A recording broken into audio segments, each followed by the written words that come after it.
Vamos lá, tópico 10. Serviços públicos gratuitos e de qualidade para todos. Serviços públicos são partes fundamentais da qualidade de vida da população. Têm sido precarizados e sucateados conscientemente pelos planos neoliberais. A burguesia, ao contrário, pode pagar por esses serviços, sendo uma enorme demonstração da desigualdade. Nós propomos inverter essa lógica, assegurando serviços públicos gratuitos e de qualidade.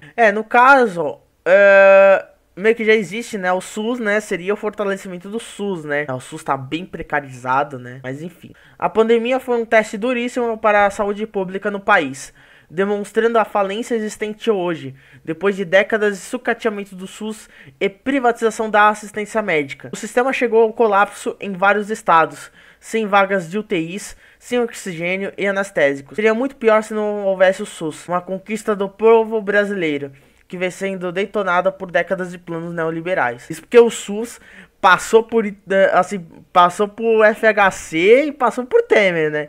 Mas vamos lá. Para os ricos não faltaram leitos de UTI e remédios. Para os pobres, a barbárie da falta de leitos. Para os profissionais de saúde, as milhares de mortes. A falta dos equipamentos de proteção individuais.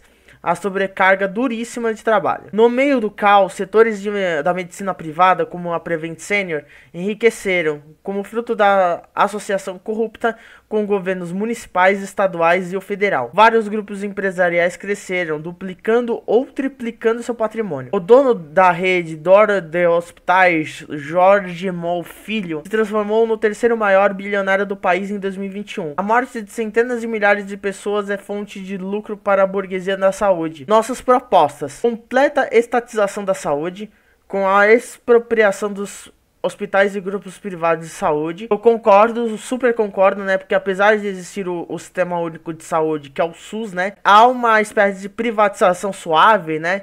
Entre aspas, que é o uso de OS, né? Que são organizações sociais, né? Que entram onde o Estado não tá entrando, né? Pra fazer essas ações, sabe?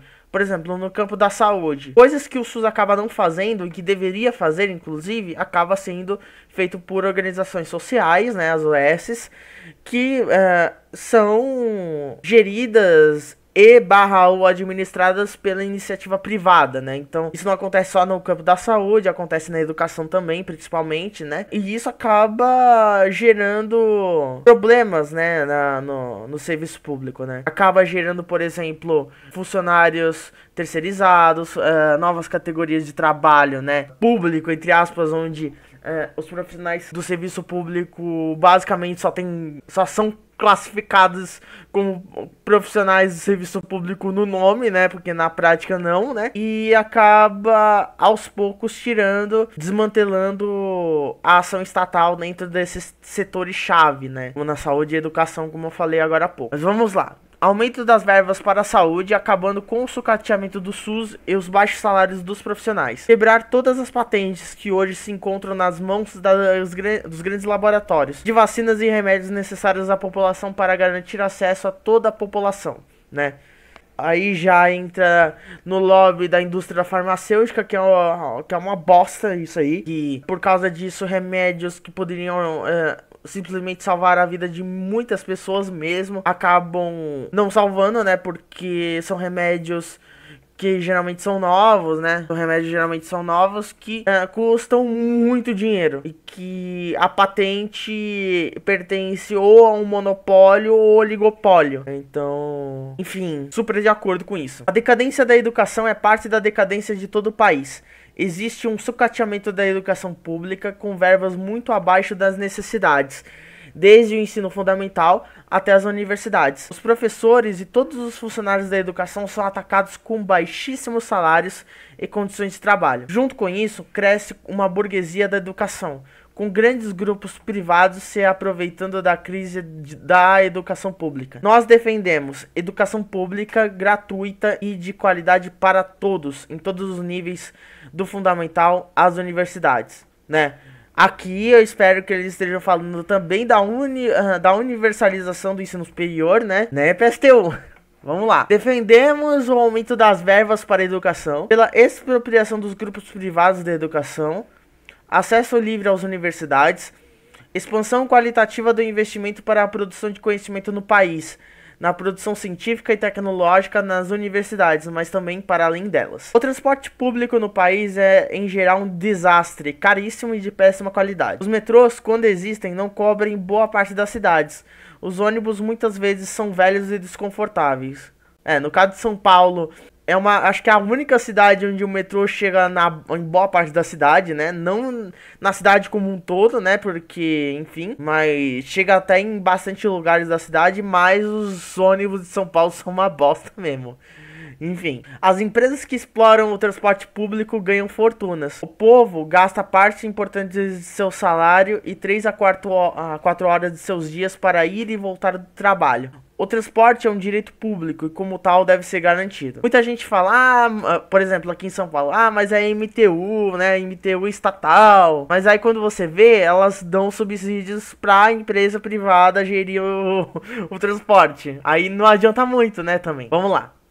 Nós propomos construção de metrôs nas grandes cidades de forma ampliada e incorporada aos planos de obras públicas necessárias ao país. Estatização de todas as empresas de transporte e que ele se transforme em um serviço gratuito. Mudança completa nos serviços públicos de educação, saúde e transporte no país, seja financiado com a expropriação dos bancos, sob controle dos trabalhadores. Vai ter banco sendo estatizado, sim! Tópico 11. Habitação para todos. Existe um déficit habitacional do Brasil enorme, que chega a 6 milhões de habitações. Trata-se de um problema emergencial que afeta duramente a qualidade de vida de uma parte considerável dos trabalhadores.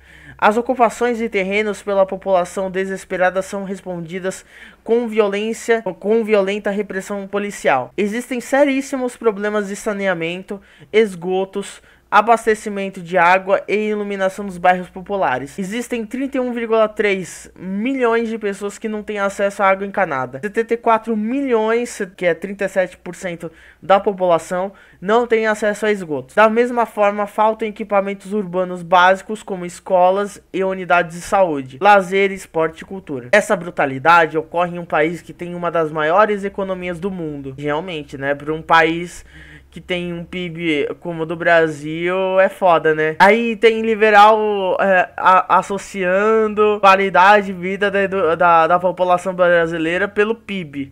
Que é um argumento bosta, assim, que não se mede qualidade de vida da população pelo PIB. Enfim, nós propomos responder a essa questão emergencial com plano de obras públicas para a construção de habitações populares, saneamento básico e obras públicas em todo o país.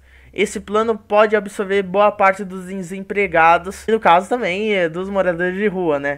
Defendemos também a desapropriação dos imóveis dos grandes proprietários que vivem da especulação imobiliária. Isso possibilitaria a ocupação desses imóveis por uma parte da população sem teto. É o que eu acabei de falar, né? Enfim, inclusive, esse negócio me lembra muito Pinheirinho, né? Abraço Lula, Alckmin aí. Enfim, o dinheiro para construir essas 6 milhões de casas e demais equipamentos públicos necessários à população virá integralmente dos 346,6 bilhões de isenções de impostos que o governo dá todos os anos às grandes empresas. Propomos também a imediata legalização das ocupações de terrenos, com urbanização e saneamentos adequados. Excelente, eu não tenho nem o que complementar nisso aqui. Sinceramente, realmente muito importante isso aqui. Inclusive, Boulos, tá na hora de relembrar isso aqui, esse plano de governo aqui do PSDU, nessa parte aqui de moradia, hein? Vamos lá. Um programa radicalmente diferente para combater a violência urbana, o tópico 12. A violência urbana é um problema gravíssimo, em particular nos bairros pobres das grandes cidades.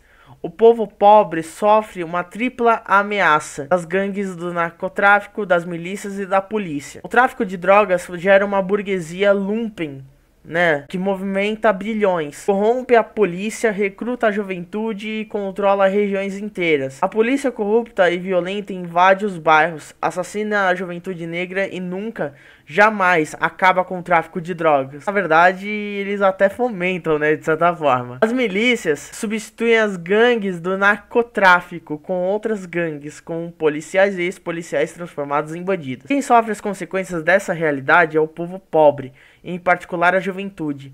Os assassinatos de jovens negros são as maiores causas de mortes nessa faixa etária. A burguesia utiliza o crescimento da violência para defender mais do mesmo, o aumento da violência policial. Bolsonaro, com sua postura de fuzilamento sumário nos bairros pobres, é uma expressão dessa política. Não só Bolsonaro, Alckmin também. Sempre é bom lembrar, né?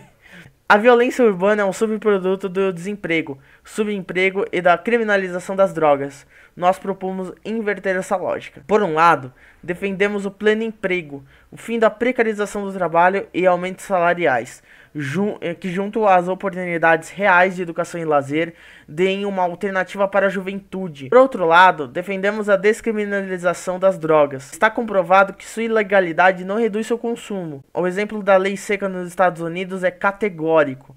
A proibição da venda de álcool não acabou ou diminuiu seu uso, só fortaleceu os grupos de mafiosos. O uso de drogas deve ser encarado como um problema de saúde pública, não de repreensão policial. A descriminalização acabará com o comércio ilegal, com as gangues bilionárias, a corrupção policial por essas gangues. Além disso, defendemos a desmilitarização e o fim das polícias atuais, que são irreformáveis, violentas e corruptas. Defendemos a criação de outra polícia, com seus comandantes eleitos pela população. Isso pode favorecer um controle por parte da população sobre as polícias. Sobre esse tópico, sem falar da questão da desmilitarização, que eu já falei, né?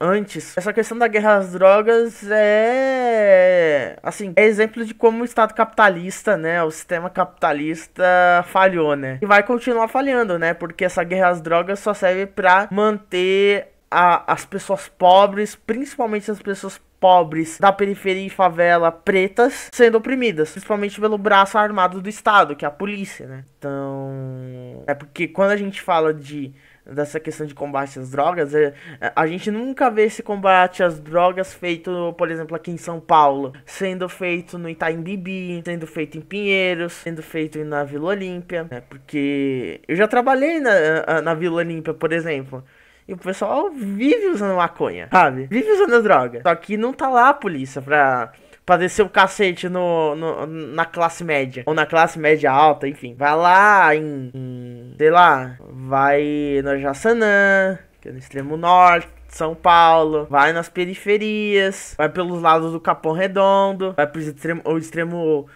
sul de São Paulo. E não é só São Paulo não, qualquer cidade, seja pequena, média ou grande, a galera usa droga em região nobre. Não tá lá a polícia pra descer o cacete essa galera. Vai descer o cacete na população pobre, preta. Às vezes tem policial que forja a prova. É foda.